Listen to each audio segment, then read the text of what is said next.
ठीक है तो है सर। चलिए, तो आप लोग अपना रिजल्ट देख लिए है ना। वैसे सालू कुमारी आज के टॉपर हैं, लेकिन जो पेपर हम शो आउट किए हैं वो किए हैं रंजन कुमार का, है ना।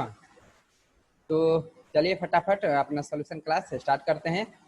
तो हमारा जो पहला क्वेश्चन स्क्रीन पे दिख रहा होगा आप लोगों को, है ना, कि फेट फेट FET यानी कि फेट एक डिवाइस है। फेट हमारा जो है किस टाइप का डिवाइस है ना, और उसमें क्या होता है। तो सबसे पहले तो फेट का फुल फॉर्म देखेंगे हम लोग।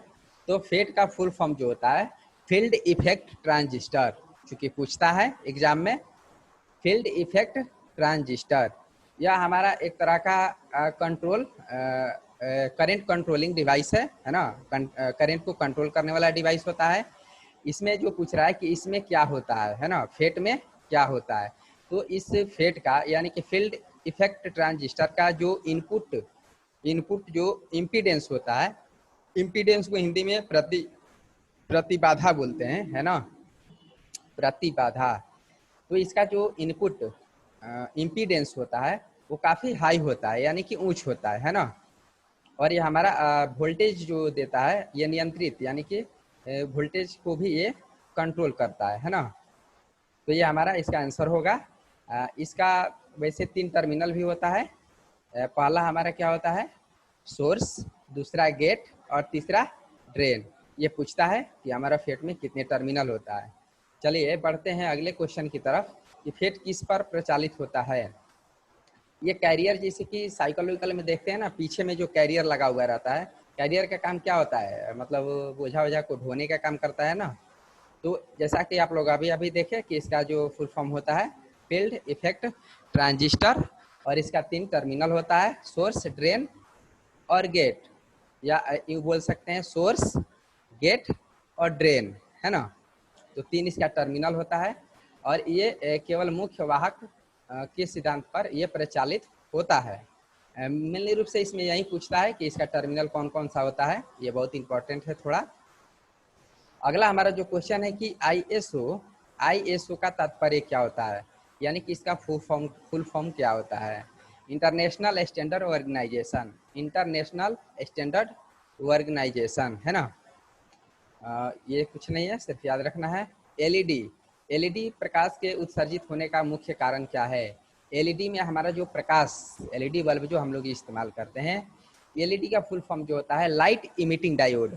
क्या होता है, लाइट इमिटिंग डायोड। इसके अंदर जो हमारा प्रकाश उत्सर्जित होता है उसका मुख्य कारण क्या होता है ना।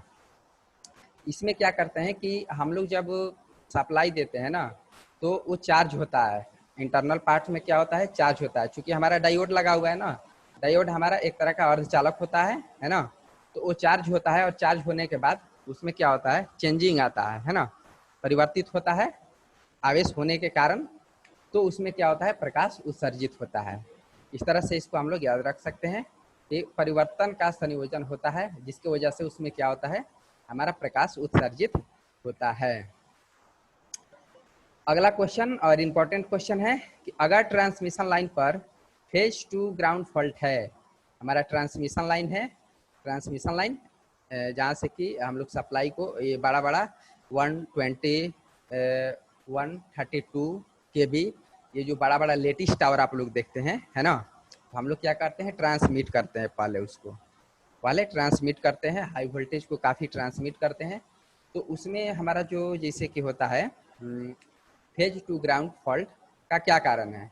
जैसे कि फेज हमारा है कहीं ना कहीं वो ग्राउंड हो गया है, तो उसका मेन कारण क्या हो सकता है। तो हमारा जो फेज वायर है उसका जो इंसुलेशन है वो कहीं ना कहीं फट गया है, टूट गया है, कट गया है, जिसकी वजह से वो क्या हो गया, ग्राउंड हो गया हमारा, है ना, अर्थ से ग्राउंड हो गया है।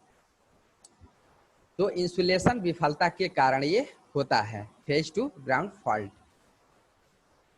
चलिए नेक्स्ट है कि अधिकतम पावर ट्रांसफार्मर के लिए एम्पलीफायर का लोड प्रतिरोध क्या होना चाहिए। जैसा कि आप लोग अच्छी तरह से जानते हैं कि हमारा एम्पलीफायर जो होता है, एम्पलीफायर हमारा एक ऐसा डिवाइस है जो कि सिग्नल, किसी भी सिग्नल के, है ना, कोई भी सिग्नल को करंट और वोल्टेज और करंट को मान को क्या करता है, बढ़ा देता है ना, इंक्रीज कर देता है।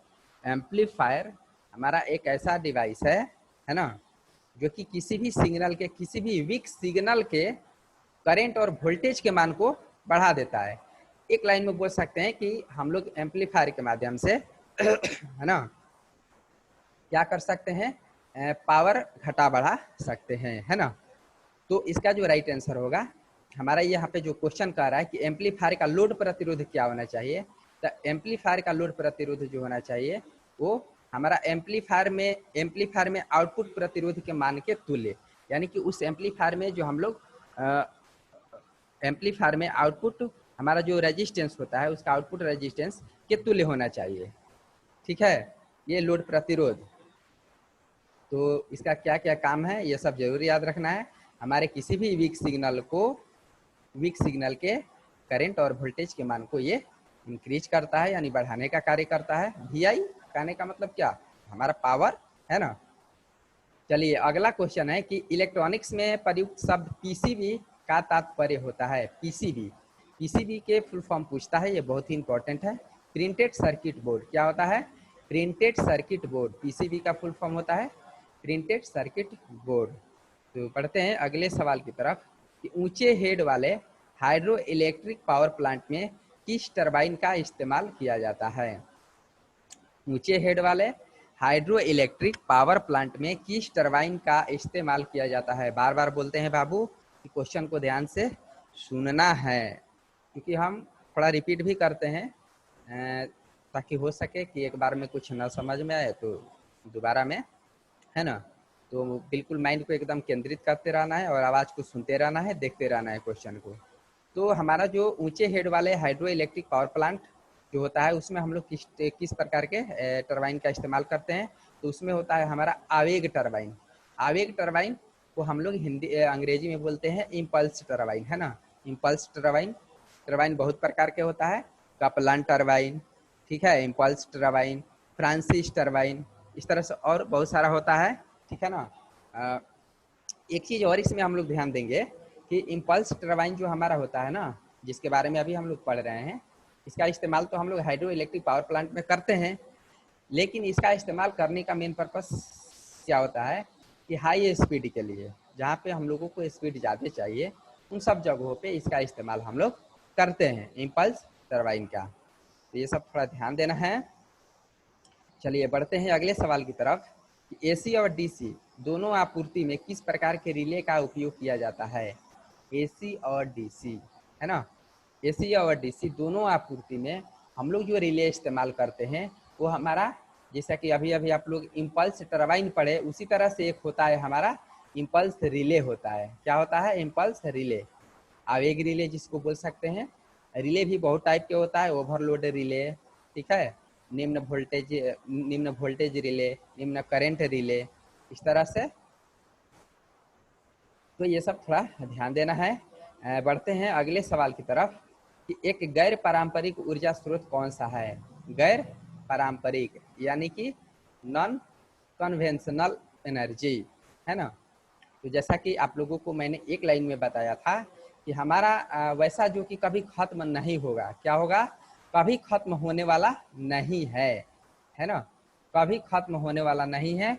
वो हमारा क्या होगा, किसमें आएगा, गैर पारंपरिक ऊर्जा स्रोत के श्रेणी में आएगा, नॉन कन्वेंशनल एनर्जी के श्रेणी में आएगा। जैसे कि सूर्य का प्रकाश हो गया, पवन हो गया, वायु के द्वारा जो हम लोग बनाते हैं, है ना, ज्वारीय, ये सब, ठीक है ना। तो ये सब जितना है ये हमारा गैर पारंपरिक में आएगा, जो कि कभी खत्म नहीं होगा। खत्म होने वाला यानी कि एक होता है पारंपरिक ऊर्जा स्रोत, कन्वेंशनल एनर्जी जिसको बोलते हैं, तो जैसे वाटर हो गया, कोयला हो गया, है ना, यूरेनियम हो गया, ये सब क्या करते हैं, कभी ना कभी ये सब खत्म होगा, है ना। तो वो आएगा हमारा पारंपरिक ऊर्जा स्रोत के श्रेणी में, है ना। चलिए बढ़ते हैं अगले सवाल की तरफ। एक बाइट में कितने बीट होते हैं बाबू, तो बिल्कुल एकदम सिंपल क्वेश्चन है, 8। ओवरहेड कंडक्टरों पर त्वचा के प्रभाव का क्या होगा अगर कंडक्टर का व्यास छोटा है। यानी हमारा क्वेश्चन जो कह रहा है कि ओवरहेड लाइन जितने भी आप लोग कंडक्टर देखते हैं बाबू, उसमें क्या होता है, त्वचा के प्रभाव यानी कि स्किन इफेक्ट होता है। एक क्या होता है, एक स्किन इफेक्ट होता है। तो वह जो स्किन इफेक्ट जो होता है हमारा कंडक्टर के साइज पे निर्भर करता है ना। किस पर निर्भर करता है? हमारा कंडक्टर का जो साइज है, व्यास जो है ये कितना है, इस पर हमारा निर्भर करता है स्किन इफेक्ट। तो अगर कंडक्टर का साइज मोटा है, यानी कि उसका डायमीटर व्यास जो है अगर बड़ा है, तो उस कंडीशन में हमारा स्किन इफेक्ट जो होगा वो ज़्यादा होगा। अगर बहुत ही कम है तो बिल्कुल नगण्य के बराबर, है ना। बहुत ही कम कहने का मतलब 1 सेंटीमीटर के लगभग, है ना। तो उस कंडीशन में हमारा स्किन इफेक्ट नहीं होगा। लेकिन अगर साइज बड़ा है, कंडक्टर का व्यास अगर बड़ा है, तो हमारा स्किन इफेक्ट ज़्यादा होगा। चलिए बढ़ते हैं अगले सवाल की तरफ कि कंप्यूटर के लिए आईसी चिप आमतौर पर निम्नलिखित के बनाए जाते हैं। हम लोग कंप्यूटर में जो आईसी चिप, इंटीग्रेटेड सर्किट जिसको बोलते हैं, है ना। आईसी का फुल फॉर्म क्या होता है? Integrated circuit. इस चिप का आमतौर पर इस्तेमाल जो हम लोग करते हैं तो वो किसका बना हुआ रहता है? बिल्कुल एकदम सिंपल, है ना। तो ये हमारा सिलिकॉन का बना हुआ रहता है। आईसी चिप कंप्यूटर में जो इस्तेमाल करते हैं वो हमारा सिलिकॉन का बना हुआ रहता है ना। ये हमारा अर्धचालक के श्रेणी में आता है, ये अर्धचालक है सिलिकॉन का। और एक होता है जर्मेनियम। थोड़ा सा ध्यान देंगे और मेरी बात को आप लोग ध्यान से सुनेंगे। सिलिकॉन के लिए अगर वोल्टेज पूछता है तो सी से सिलिकॉन और 0.7 वोल्ट होता है, C7, है ना। तो सिलिकॉन के लिए वोल्टेज के मान पूछता है तो हमारा होगा 0.7 वोल्ट। एक होता है जर्मेनियम के भी वोल्टेज पूछ देता है तो वो हमारा होता है 0.3 वोल्ट, है ना, 0.3 वोल्ट। चलिए बढ़ते हैं अगले सवाल की तरफ कि किस प्रकार का बिजली संयंत्र अधिक कुशल होता है। किस प्रकार का बिजली संयंत्र हमारा जो होता है वो अधिक कुशल होता है। कुशल कहने का मतलब इफिशिएंट, है ना, इफिशिएंट। तो ये हमारा हाइड्रो इलेक्ट्रिक पावर प्लांट जो होता है, हाइड्रो इलेक्ट्रिक पावर प्लांट वो अधिक कुशल होता है। ठीक है, हाइड्रो इलेक्ट्रिक पावर प्लांट। चलिए बढ़ते हैं अगले सवाल की तरफ। किस प्रकार का लोड डीसी सीरीज एमसीबी द्वारा संरक्षित होता है? एक लाइन में हम लोग समझेंगे, क्वेश्चन सिर्फ घुमा दिया है, बाकी कुछ है नहीं, है ना। एमसीबी जो हम लोग इस्तेमाल करते हैं अपने घरों में, तो ये एयर कंडीशनर के लिए भी हम लोग इसका इस्तेमाल करते हैं, है ना। सिर्फ यहाँ पे एक नाम दे दिया है कि किस प्रकार का लोड जी सीरीज एमसीबी द्वारा संरक्षित होता है। तो ये हम लोग जो होता है एयर कंडीशनर में इसका इस्तेमाल करते हैं, है ना। चलिए बढ़ते हैं अगले सवाल की तरफ कि किस बिजली उत्पादन संयंत्र के संचालन में अधिक विश्वसनीयता है? रिलायबिलिटी जिसको बोलते हैं, है ना। किस बिजली उत्पादन संयंत्र के संचालन में अधिक विश्वसनीयता है? तो ये हमारा होता है nuclear power plant. Nuclear power plant में पावर प्लांट जहाँ पे कि हम लोग बिजली का उत्पादन करते हैं वो अधिक विश्वसनीय होता है। चलिए अगले सवाल की तरफ बढ़ते हैं कि कौन से सेक्टर उत्पादन में भारी जल के शुद्धि संयंत्र की आवश्यकता होती है। यानी कि हम लोग जो बिजली का जो उत्पादन करते हैं तो वो किस सेक्टर में जो हमारा भारी जल का सूत्र क्या होता है जी? D2, वो है ना, हेवी वाटर जिसको बोलते हैं। तो वो जो होता है हमारा भारी जल, ये किस प्रकार के पावर प्लांट के लिए मतलब आवश्यक होता है, ये हमारा क्वेश्चन कह रहा है। ठीक है, D2O, हम लोग भारी जल को D2O के नाम से जानते हैं, है ना, इसका सूत्र होता है। तो ये हमारा इसका इस्तेमाल आवश्यक रूप से हो जाता है हमारा परमाणु शक्ति उत्पादन में। ठीक है, एटम पावर प्लांट के माध्यम से जहाँ हम लोग इलेक्ट्रिक जनरेट करते हैं वहाँ पे ये भारी जल के शुद्धि संयंत्र की आवश्यकता होती है, यानी कि D2O की आवश्यकता होती है। तो ये हमारा होता है परमाणु शक्ति उत्पादन में। चलिए बढ़ते हैं अगले सवाल की तरफ कि गैर पारंपरिक ऊर्जा स्रोत का क्या लाभ है। जैसा कि आप लोगों को मैंने बताया था कि जैसे कि गैर में तो आप लोग जानते हैं कि हमारा सौर ऊर्जा आ जाएगा, है ना, पवन ऊर्जा, ये सब ज्वारीय, ये सब कुछ आएगा हमारा गैर पारंपरिक ऊर्जा स्रोत में। तो ये पॉल्यूशन से मुक्त होता है। क्या होता है? पॉल्यूशन से मुक्त होता है। इससे किसी भी प्रकार के हमारे वातावरण में प्रभाव नहीं पड़ता है। लेकिन अगर कोयला वगैरह आप लोग देखे होंगे, कोलफील्ड वगैरह, तो वहाँ पे क्या होता है कि पॉल्यूशन निकलता है ना। तो पॉल्यूशन जब निकलता है बाबू, तो वहाँ पे एक हमारा ओजोन परत है, आप लोग पढ़े हैं। तो इस ओजोन परत में क्या होता है, छिद्र हो जाता है, यानी कि एक लेयर टाइप के मतलब ये हो जाता है। तो ये सब नुकसान है कोल्ड फील्ड वगैरह से, यानी कि पारंपरिक ऊर्जा स्रोत से ये सब नुकसान होता है। ग्लोबल वार्मिंग जो होता है ना, वो सब उसमें होता है। लेकिन गैर पारंपरिक ऊर्जा स्रोत का यही तो एडवांटेज है कि ये सब नहीं होता है। जैसे कि ग्रीन हाउस प्रभाव से बचाता है, ओजोन परत में छिद्र नहीं होता है। यूं एक लाइन में समझेंगे कि हम लोग का ये पॉल्यूशन से मुक्त होता है ना। ये सब थोड़ा सा ध्यान देना है। चलिए आगे बढ़ते हैं कि गैर पारंपरिक ऊर्जा स्रोत कौन सा है। पवन, अभी अभी आप लोगों को मैंने बताया, सूर्य, पवन, ज्वारीय, बंदरगाह, ये सब जहाँ से ज्वार भट्टा जो उत्पन्न होता है, ये सब क्या है, ये सब गैर पारंपरिक ऊर्जा स्रोत का एग्जाम्पल है। तो ये हमारा हवा जो है ये नॉन कन्वेंशनल एनर्जी के श्रेणी में आता है। आगे बढ़ते हैं कि गैर पारंपरिक बिजली उत्पादन का क्या फायदा है। जैसा कि अभी अभी आप लोगों को बताया, ये प्रदूषण से मुक्त होता है बाबू, है ना। नॉन कन्वेंशनल एनर्जी जो हमारा होता है, ये हमारा प्रदूषण से बिल्कुल मुक्त होता है, यानी कि जो खत्म होने वाला नहीं है, उससे अगर हम लोग बिजली जनरेट करते हैं, पावर जनरेट कर रहे हैं, तो उससे प्रदूषण नहीं फैलता है ना। लेकिन जो चीज खत्म होने वाला है उसका प्रभाव जरूर पड़ता है। चलिए बढ़ते हैं अगले सवाल की तरफ कि घरेलू वायरिंग में सर्किट में स्विच और सुरक्षात्मक उपकरण के रूप में किस सर्किट ब्रेकर का उपयोग किया जाता है। जैसे कि हर एक अभी की डेट में अगर देखते हैं, चाहे वो गांव देहात ही क्यों ना हो, सबके घर में एक एमसीबी लगा हुआ है ना। सबके घर में एक एमसीबी लगा हुआ है अभी के डेट में। पहले नहीं था, लेकिन लोग अब, पहले वाली बात नहीं है ना, अब सब अपना अपडेट होते रहते हैं आजकल। तो ये घरेलू वायरिंग सर्किट जो हम लोग करते हैं, उसमें स्विच के पर्पज से और सुरक्षात्मक उपकरण के रूप में जो हम लोग सर्किट ब्रेकर का इस्तेमाल करते हैं बाबू, वो हमारा होता है मिनिएचर सर्किट ब्रेकर, जिसको कि हम लोग बोलते हैं एमसीबी, है ना। एमसीबी यानी कि मिनिएचर सर्किट ब्रेकर, ठीक है। अब यहाँ पे एक और प्रश्न पूछता है कि हमारा जो कौन सा ऐसा सर्किट ब्रेकर है जिसमें कोई भी पार्ट्स मरम्मत करने लायक नहीं होता है, यानी कि वो खराब हुआ उसको फेंक दीजिए, यूज एंड थ्रो। अगर वो खराब हो गया तो उसको थ्रो कर देना, यानी फेंक देना है। तो वैसा कौन सा ऐसा पार्ट्स होता है हमारा जो कि मरम्मत के लायक, उसका कौन सा ऐसा सर्किट ब्रेकर होता है जिसमें हम लोग मेंटेनेंस नहीं कर सकते। अगर किसी प्रकार के प्रॉब्लम हुआ तो उसको मेंटेनेंस नहीं कर सकते हैं, तो यही होता है हमारा एमसीबी, है ना। वेरी वेरी इंपॉर्टेंट पॉइंट्स है ये क्वेश्चन पूछा भी है एग्जाम में। तो एमसीबी में हमारा क्या होता है कि इसमें कोई भी ऐसा पार्ट्स नहीं होता है जिसको हम लोग मेंटेन कर सके, यानी बना सके, ठीक है। तो इसको याद रखना है, एमसीबी के full form miniature circuit breaker. I hope कि आप लोग अच्छे से समझ रहे होंगे। चलिए बढ़ते हैं अगले सवाल की तरफ। जेनर डायोड को सदैव यानी हमेशा किसमें संयोजित किया जाता है, ठीक है। एक होता है फॉरवर्ड वाइस, एक होता है रिवर्स वाइस। तो जेनर डायोड के बारे में हम लोग अच्छी तरह से थोड़ा सा जानेंगे।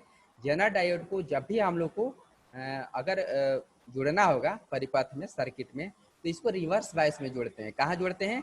रिवर्स वाइस में। एक चीज और ध्यान देंगे, जेनर डायोड का मेन काम क्या होता है कि हमारा वोल्टेज, आउटपुट जो वोल्टेज होता है उसको कांस्टेंट रखना, है ना। आउटपुट वोल्टेज को कांस्टेंट रखना, ये हमारा जेनर डायोड का मेन काम होता है। ये वेरी वेरी इंपॉर्टेंट 2 पॉइंट है जेनर डायोड से। इसको हम लोग जो संयोजित करते हैं, कहाँ किस तरह से करते हैं? रिवर्स वाइस में। और इसका मेन जो वर्क है आउटपुट में वोल्टेज को कांस्टेंट बनाए रखना, ठीक है। चलिए बढ़ते हैं अगले सवाल की तरफ कि ज्वारीय शक्ति उत्पादन में टरबाइन का कार्य क्या होता है। ज्वारीय शक्ति उत्पादन में यानी ज्वार भट्टा, समुद्र वगैरह में जो ज्वार आता है, उन सब जगहों पे हम लोग जो पावर जो उत्पादन करते हैं, है ना, इलेक्ट्रिक पावर को जो जनरेट करते हैं, उत्पादन करते हैं, उसमें टरबाइन का जो मेन वर्क होता है वो क्या होता है? स्थितिज ऊर्जा को गतिज ऊर्जा में परिवर्तित करना, यानी कि स्टैटिक एनर्जी को डायनेमिक एनर्जी में परिवर्तित करना। हिंदी में क्या बोलेंगे? स्थितिज ऊर्जा को गतिज ऊर्जा में परिवर्तित करना, इसका मेन कार्य होता है। चलिए बढ़ते हैं अगले सवाल की तरफ जीना डायोड का मुख्य कार्य क्या होता है, जैसा कि अभी अभी आप लोगों को मैंने बताया कि आउटपुट वोल्टेज को स्थिर यानी कांस्टेंट रखता है। ये वेरी वेरी इंपॉर्टेंट क्वेश्चन है ये, ठीक है। जीना डायोड का मुख्य कार्य क्या होता है, आउटपुट वोल्टेज को स्थिर रखना, ठीक है। चलिए इसको हम लोग रिवर्स बायस में जोड़ते हैं। बढ़ते हैं अगले सवाल की तरफ कि जोड़ों को बांधने वाले एल्युमिनियम क्रोड वाले कंडक्टरों पर स्पार्किंग को कैसे रोका जा सकता है। देखिए एग्जाम नज़दीक है, बार बार बोलते हैं कि आप लोग एकदम बढ़िया से ध्यान से सुनते रहेंगे, अच्छा बात है। सब लोग शांति से अपना पढ़ते हैं, है ना। एक चीज़ और आप लोग ध्यान देंगे कि हम लोग का सोमवार से जो है ना AITT लेवल का जो एग्ज़ाम होता है, AITT एग्ज़ाम 2020 AITT एग्ज़ाम जो आप लोगों का होने वाला है, फाइनल एग्ज़ाम 2020, है ना। AITT फाइनल एग्ज़ाम 2020, AITT का फुल फॉर्म क्या होता है, ऑल इंडिया ट्रेड टेस्ट, है ना। ऑल इंडिया ट्रेड टेस्ट जो आप लोगों का होगा, तो उसके पर्पज से ही हम लोग सोमवार से जो टेस्ट लेंगे, सोमवार से हम लोग का जो टेस्ट चलेगा एकदम उसी पर आधारित रहेगा। वहाँ पे आप लोगों को हर एक चैप्टर को टच करते हुए और जो सिलेक्टेड क्वेश्चन हैं, है ना, इम्पोर्टेंट जितने भी क्वेश्चंस हैं वो सारे क्वेश्चंस उसमें रहेंगे। तो ये हमारा सोमवार से हम स्टार्ट करेंगे, है ना। तो आप लोग इस पर थोड़ा सा ध्यान देंगे, ठीक है। वो जितने भी हमारा जो क्वेश्चन रहेगा वो सब एकदम बिल्कुल एग्जाम AITT एग्जाम 2020 के व्यू से ही रहेगा। तो इसलिए आप लोगों से बार बार हम बोलते रहते हैं कि ऐसे करना है वैसे करना है। चलिए ठीक है, बढ़ते हैं अगले सवाल की तरफ। जोड़ों को बांधने वाले एल्युमिनियम कोर वाले कंडक्टरों पर स्पार्किंग को कैसे रोका जा सकता है। हम लोग जो जोड़ को बांधते हैं, है ना, एल्युमिनियम कोर चाहे कोई भी जोड़ वोड़ जब हम लोग ज्वाइंट वाइंट लगाते हैं तो उसका स्पार्किंग, कोई भी जोड़ है, एक लाइन में समझेंगे, किसी भी प्रकार का अगर हमारा जोड़ है, जैसे यहाँ पे आप लोग ज्वाइंट, बहुत सारे ज्वाइंट बनाए होंगे फर्स्ट ईयर में आप लोग, है ना। अभी तो सेकेंड ईयर में चले गए हैं आप लोग, फाइनल एग्जाम भी होने वाला है। तो इसमें अगर आप लोग जब जोड़ बनाते होंगे तो उसमें नंबर ऑफ टर्न जो देते होंगे, तो उसमें आप लोगों को बताया जाता होगा कि उसको अच्छी तरह से मतलब नंबर ऑफ टर्न देना है ना, कसना है, उसको फिटिंग बढ़िया से करना है, ये सारी चीज़ें बताया जाता है। ये सब का क्या पर्पस है कि कहीं से आप अगर मान लीजिए कि शॉर्ट सर्किट ना हो, है ना, अगर थोड़ा गैप हो जाएगा तो उससे क्या होगा, स्पार्किंग होगा, शॉर्ट सर्किट होगा, तार गलेगा, ज्वाइंट हमारा खराब होगा, है ना। तो उस ज्वाइंट को बढ़िया से क्या करेंगे, उसको बांधेंगे, कसेंगे, एकदम टाइट रखेंगे, जिससे कि हमारा स्पार्किंग को रोका जा सकता है।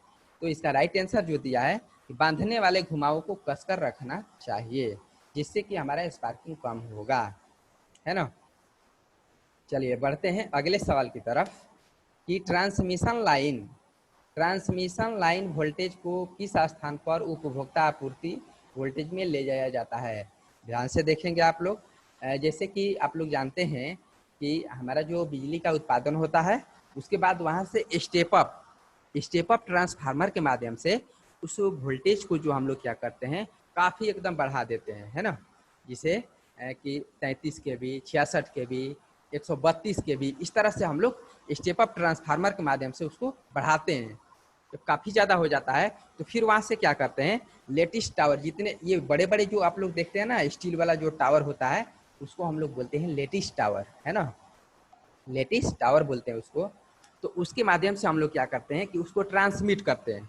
ट्रांसमिट करने के बाद फिर एक हमारा एक क्या होता है, एक सब स्टेशन होता है, मतलब वितरण बोर्ड वगैरह, जहाँ से कि अलग अलग कंज्यूमर के लिए हम लोगों के घरों पे जो आता है ना, जैसे 11,000 इस तरह से आता है ना, उसको फिर हम लोग कम करके क्या करते हैं कि एक हमारा वितरण सब स्टेशन होता है, जहाँ पे कि हम लोग भेजते हैं, और यहाँ से फिर हम लोगों को